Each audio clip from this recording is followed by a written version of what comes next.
When I received a mysterious message from my husband one evening, little did I know it would unravel the tapestry of our marriage. A sudden discovery, a young woman, an intimate dinner, and a cake celebrating an anniversary. But not ours. As I delved deeper into the shadows of secrecy and betrayal, I embarked on an emotional journey that would test the very foundations of our love. But, as the adage goes, after the storm comes, the calm. This is our story, a testament to love, resilience, and the strength of second chances. My name is Carol, and this is my story. It was one of those quiet evenings. The air carried a chill, the last reminder of winter giving way to spring. I sat curled up on my favorite couch, watching reruns of old sitcoms when my phone buzzed with a message. Glancing at the screen, I saw my husband's name flash. "Don't wait up," was all the message read. I frowned, puzzled. He had never sent such a brief message without any context. We were both creatures of habit.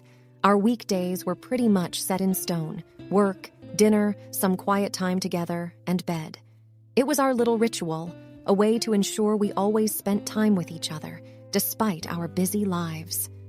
That's odd, I thought, trying to decipher the hidden meaning. It wasn't like him to be out without mentioning it to me, especially late at night.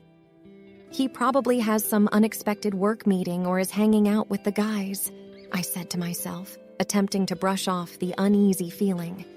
But as the hours ticked by, my concern grew. It wasn't like him to be out this late without at least calling. I started imagining all sorts of scenarios. Had there been an accident? Was he okay? Maybe he was planning a surprise for our upcoming anniversary. Around 1 a.m., curiosity got the better of me. I decided to check our shared location, a little digital string that always kept us connected.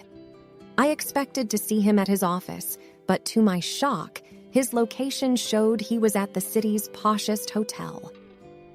What is he doing there? I wondered, my heart racing with anxiety. In a split decision, I decided to drive to the hotel. Maybe he was there for a work event, and I could surprise him, I reasoned. The streets were almost deserted, and the neon lights cast an eerie glow on the wet tarmac. The cool night breeze mixed with my growing trepidation. Arriving at the hotel, I parked my car and made my way to the lobby. The opulence of the place always left me in awe. Golden chandeliers, plush carpets, and soft jazz playing in the background. But tonight, it all felt like a blur. I was on a mission. I decided to check the hotel's restaurant first. Quietly slipping in, I scanned the place. And then I saw him. He was seated at a dimly lit corner table, but he wasn't alone. A woman, much younger than me, with cascading golden hair, sat across from him. They seemed engrossed in conversation, occasionally laughing, her hand resting on his. They were celebrating. A cake with the words, "Happy Anniversary," was placed between them. The world around me seemed to collapse.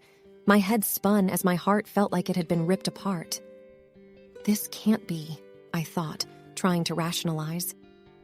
There must be a logical explanation. Hiding behind a pillar, I strained to hear their conversation. Every word they exchanged felt like a dagger piercing deeper into my soul. I pulled out my phone, capturing a picture of them together, a shred of evidence of my crumbling world.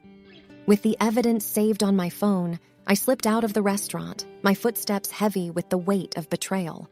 The cool air outside did nothing to soothe the burning rage and confusion coursing through me. Why? How? When? These questions played on repeat in my mind. As I got into my car, the rational part of my brain tried to take over.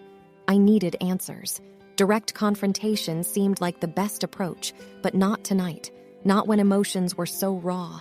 Sleep was elusive that night. My mind replayed the scene at the restaurant over and over. The way he laughed, the intimacy, the cake. The word anniversary gnawed at me. Our anniversary was still a week away. Could it be a work anniversary? Or something else entirely? I questioned, trying to find any sliver of hope. The next morning, a plan began to form. I needed to know who this woman was. All I had was her face from the photos. With my husband gone to work, I opened his home office, searching for any clue. It felt wrong, violating his privacy like this, but betrayal had blurred those lines. Hours of sifting through his papers and computer files yielded no answers. Until, buried deep within his emails, I found a string of correspondence with a certain Elena. The emails started innocently enough, discussing work projects, but slowly took on a more personal tone. The most recent one was an invitation to celebrate their special day. Elena's email signature gave away her workplace. She was a senior designer at a renowned architectural firm in the city. I decided to pay her a visit. The firm was housed in a sleek glass building downtown. Gathering my courage, I walked up to the reception. "I'm here to see Elena," I said, trying to sound as casual as possible. The receptionist eyed me suspiciously, but after checking her schedule, she said, "She's free right now. 12th floor, 4th door to your right." My heart raced as I took the elevator up. Outside her office door, I hesitated. The plaque read, "Elena Martinez, Senior Designer." Taking a deep breath, I knocked. She looked up as I entered, her face a picture of surprise. "Can I help you?" she asked. "I think you already have," I replied icily, showing her the picture from the restaurant. Her face drained of color. "Listen," she began. "I think there's been a misunderstanding." "Really? Explain," I retorted, my voice dripping with sarcasm. Elena sighed. "That anniversary we were celebrating? It's the anniversary of our first project together. We've been partners on multiple architectural projects over the years. I lost my husband 2 years ago, and your husband has been a great friend, helping me cope." I was taken aback. "But the intimate conversations, the touch, the laughter," she looked down. "Grief does strange things to people. We found solace in each other's company. It's never been romantic, but I understand how it might look. I'm truly sorry." As I left her office, my mind was a whirlwind. Was Elena telling the truth? Was it just a platonic relationship that I'd misconstrued? But then why the secrecy from my husband? I drove home in a daze, the city lights flashing past me, their brilliance mirroring the chaos of my thoughts. Elena's words circled my mind. Could I have been wrong? Or was she just trying to cover up their relationship? Either way, the only way to quell this storm was to confront my husband.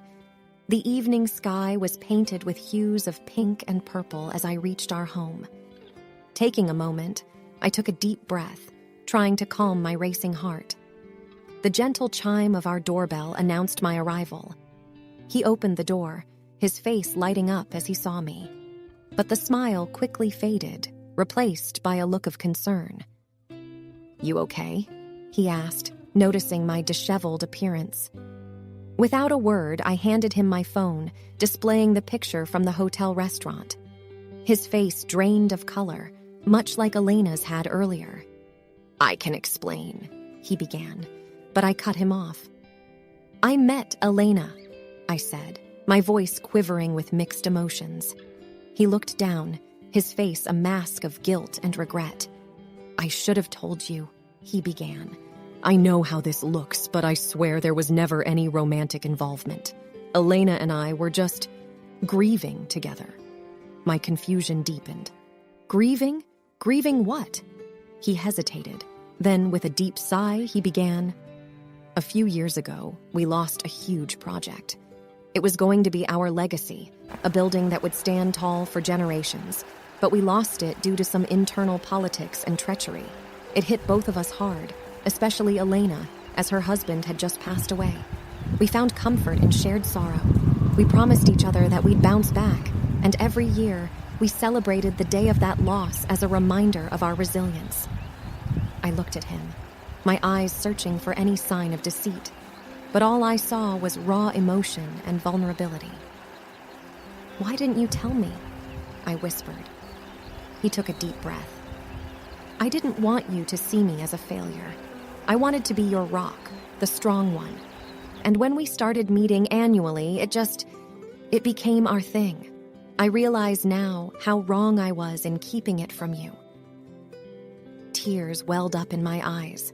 The storm of emotions inside me, anger, betrayal, relief, and love, threatened to overwhelm. We promised transparency, I reminded him, my voice breaking. I know, he murmured, his voice heavy with regret. And I'm truly sorry. We stood there for what felt like hours, the weight of secrets and misunderstandings pressing down on us.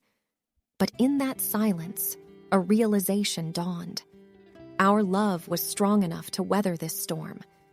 The next few days were a whirlwind of emotions. We both took time off work, realizing that our relationship needed urgent mending. The walls of our house echoed with conversations, some heated, some tearful, but all essential. One evening, while sitting on our porch, watching the sunset, he said, "You know, in architecture, when a structure is weak, it's not always about tearing it down. Sometimes it's about reinforcing it, making it stronger." I looked at him, sensing the depth of his analogy. "Are we the structure in this scenario?" I asked with a half smile. He nodded. "Yes, and I believe we can reinforce our relationship, make it even stronger." There were counseling sessions, some jointly and some individually. We peeled back the layers of our relationship, understanding the cracks and figuring out how to fill them. The counselor emphasized communication and trust, two elements that had been eroding in our bond.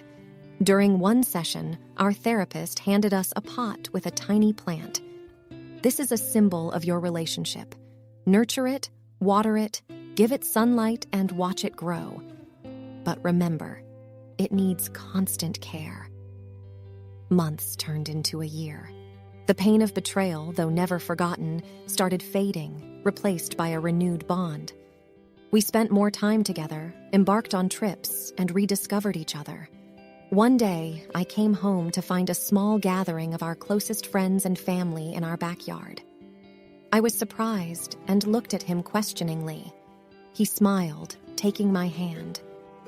"This is our recommitment ceremony," he whispered.